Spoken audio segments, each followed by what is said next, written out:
তুমি কি জানো তোমার ভেতরে এমন একটা শক্তি আছে যেটাকে তুমি সারা জীবন ভয় পেয়ে এসেছো?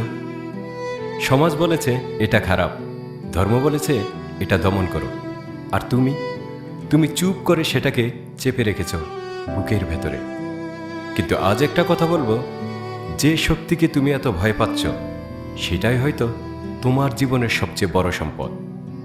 একটু ভাবো, তুমি যখন কোনো কিছু তীব্রভাবে চাও সেই মুহূর্তে তোমার পুরো শরীর জেগে ওঠে, হৃদস্পন্দন বাড়ে, শ্বাস ভারী হয়, মনে হয় সব কিছু এখনই পেতে চাই। আর ঠিক সেটা পাওয়ার কয়েক সেকেন্ড পরেই একটা অদ্ভুত শূন্যতা। কেন? মনোবিজ্ঞান বলে সেই আনন্দের আসল কারণ শরীরের তৃপ্তি না, আসল কারণ হলো সেই কয়েক সেকেন্ডের জন্য তোমার মাথা থেকে আমি হারিয়ে গিয়েছিল। কোনো চিন্তা ছিল না, কোনো অতীত ছিল না, কোনো ভবিষ্যৎ ছিল না, শুধু ছিল এই মুহূর্ত। সেটাই ছিল আনন্দ। এখন প্রশ্ন হলো, এই অনুভূতিটা কি শুধু ওই একটা পথেই পাওয়া যায়?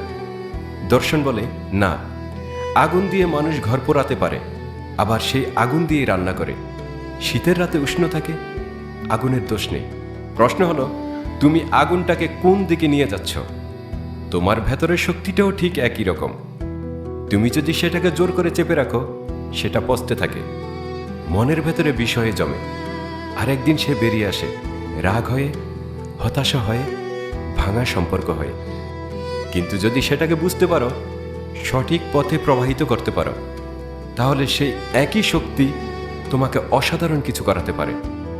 এটাকেই মনোবিজ্ঞান বলে রূপান্তর। তাহলে কিভাবে করবে এই রূপান্তর? প্রথম কাজ, পর্যবেক্ষক হও। যখন ভেতরে কোনো তীব্র অনুভূতি আসে, তার সাথে যুদ্ধ করো না, শুধু দেখো, যেন তুমি বাইরে থেকে নিজেকে দেখছো। হৃদয় কেমন ধুকধুক করছে, শ্বাস কেমন হচ্ছে, শুধু অনুভব করো। এই একটা অভ্যাস তোমার আবেগের উপর নিয়ন্ত্রণ ফিরিয়ে দেবে। দ্বিতীয় কাজ, শ্বাসকে সেতু বানাও। শরীর আর মনের মধ্যে একটাই সরাসরি সেতু আছে, সেটা হলো শ্বাস। যখন অস্থির লাগছে, গভীরভাবে শ্বাস নাও, ধীরে ছাড়ো, বারবার। তুমি অবাক হবে, কয়েক মিনিটে মাথা পরিষ্কার হয়ে যায়। তৃতীয় কাজ, শক্তিকে সংযুক্ত করে উদ্দেশ্যের সাথে। শুধু শরীরের তাড়নায় যা করা হয় সেটা সাময়িক, কিন্তু যখন সেই একই শক্তির সাথে একটা গভীর উদ্দেশ্য যুক্ত হয়, একটা স্বপ্ন, একটা ভালোবাসা, একটা লক্ষ্য, তখন সেটা পরিণত হয় জীবনের সবচেয়ে বড় চালিকা শক্তিতে। দার্শনিক স্পিনোজা বলেছিলেন, মানুষের আবেগ তার শত্রু না, সেগুলো তার অন্ধশক্তি, যেগুলোকে আলো দেখাতে পারলেই মানুষ মুক্ত।